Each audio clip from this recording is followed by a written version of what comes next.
Well, we can now hear from the government. Joining me this morning is Chris Bryant, Minister of State for Trade Policy. A very good morning to you, Chris Bryant. Good morning, Thanks very Anna. much indeed for joining us. And I think you've had a bit of a run around at Westminster finding the right studio, so appreciate your patience with that. Not my fault in this case. No, Absolutely. in this case. Our hands up there. So anyway, thanks for your patience. No worries. I do want to start with that news from Buckingham Palace that we got last night, that Andrew is to lose all his titles, including Prince, and will move out of Royal Lodge in Windsor.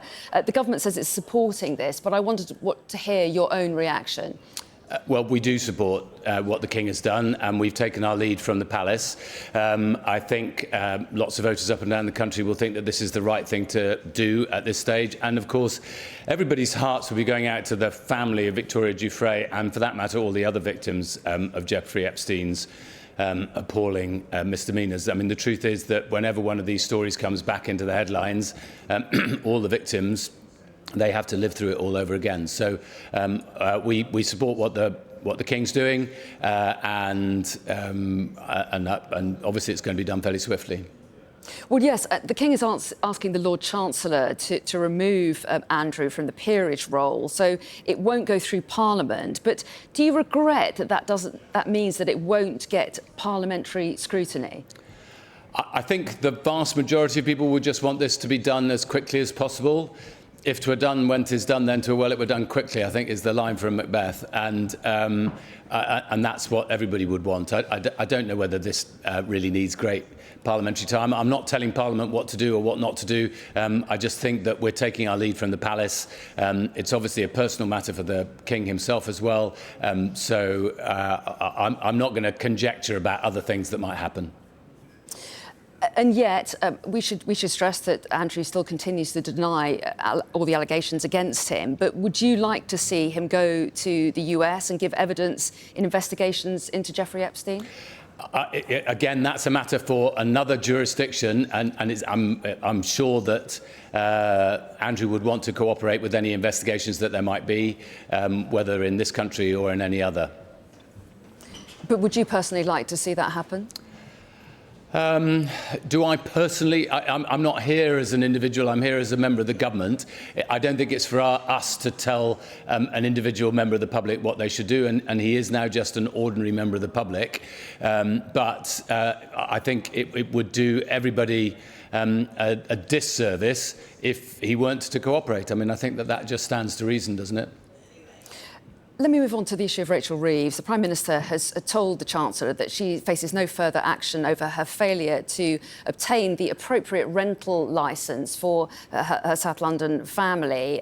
We got further emails last night that emerged. Her letting agency has also said that they took responsibility for the oversight, but the Tories are saying that these developments don't exonerate her. As a former chair of the Common Standards Committee, are you satisfied that all the questions have been answered? Is this good enough? Well, I think it's always, and I said this when I was chair of the Standards Committee, I think it's always important that you have due process and a fair process for individuals. You can't just be tried by the front page of a national newspaper. And in this case, the independent advisor on ministerial interests, who was appointed, incidentally, by Rishi Sunak, not by us, not by the Labour Party, so he's no Labour patsy or anything. He's investigated, he's looked into it, and he said that there's no instance of bad faith. But let's just remember precisely what happened, as we now know it, which is that Rachel Reeves, when she became Chancellor, obviously moved into Downing Street, as is absolutely conventional. She and her husband decided to let out the property that they own. And the letting agency said, as we now know, we will sort out the licence that you need to get with Southwark Council. And then they forgot to do it, or they never got round to do it because the person who was working at the letting agency moved on, and it never got done. Now, of course, it would have been better if that had been done. We all support the idea of doing all of these licences so that you don't have rogue landlords. But the truth of the matter is, the letting agency said they were going to get that licence done, and then they never did it.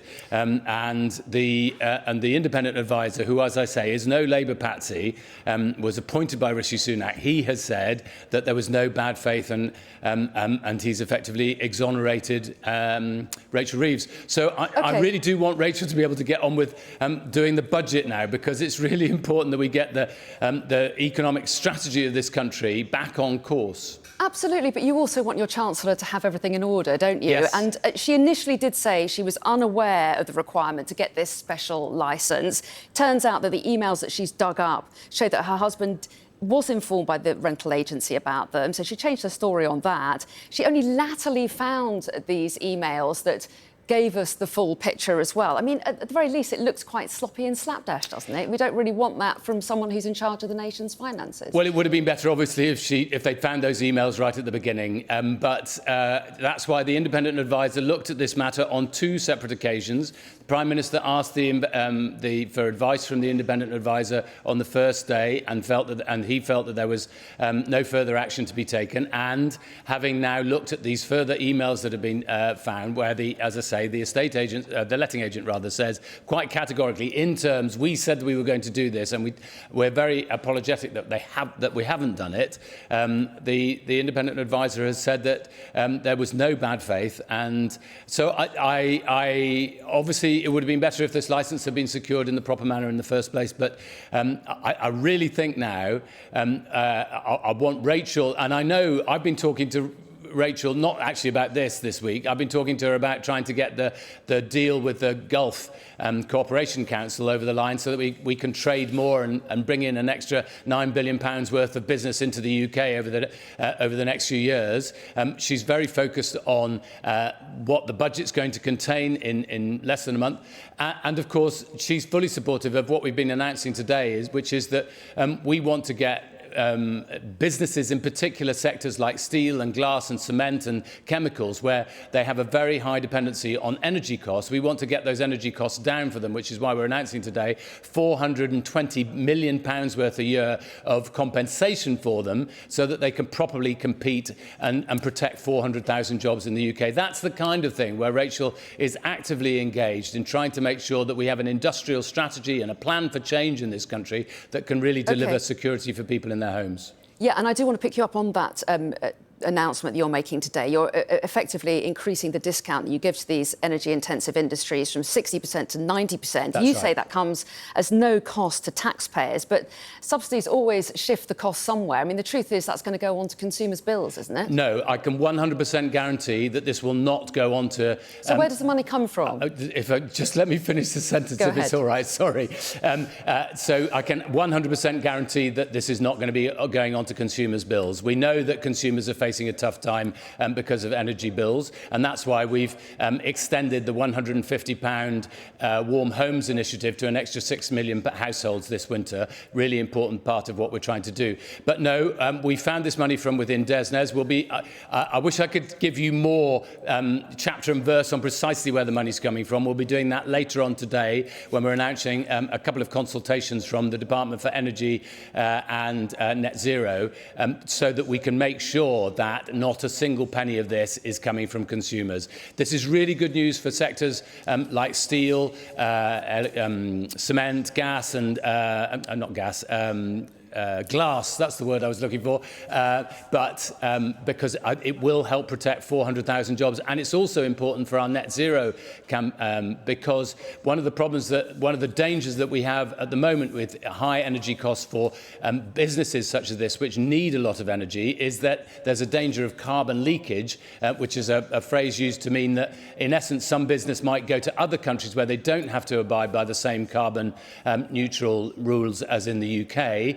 And of course, that will be bad for British jobs, bad for British industry, and bad for the environment. So that's why what we're announcing today, this, as I say, £420 million of financial support for energy-intensive businesses is so important. We do have to let you go. I'm intrigued now by how you are going to fund this, and I'm fascinated by the fact you can't tell me now. Watch this space. It's because it's not my department, but honestly, we'll be giving you chapter and verse later on today. We'll scrutinise it. Thank you. Chris Bryant, thanks very much indeed. Hope you find your next studio okay. Thank you very much. Thank you.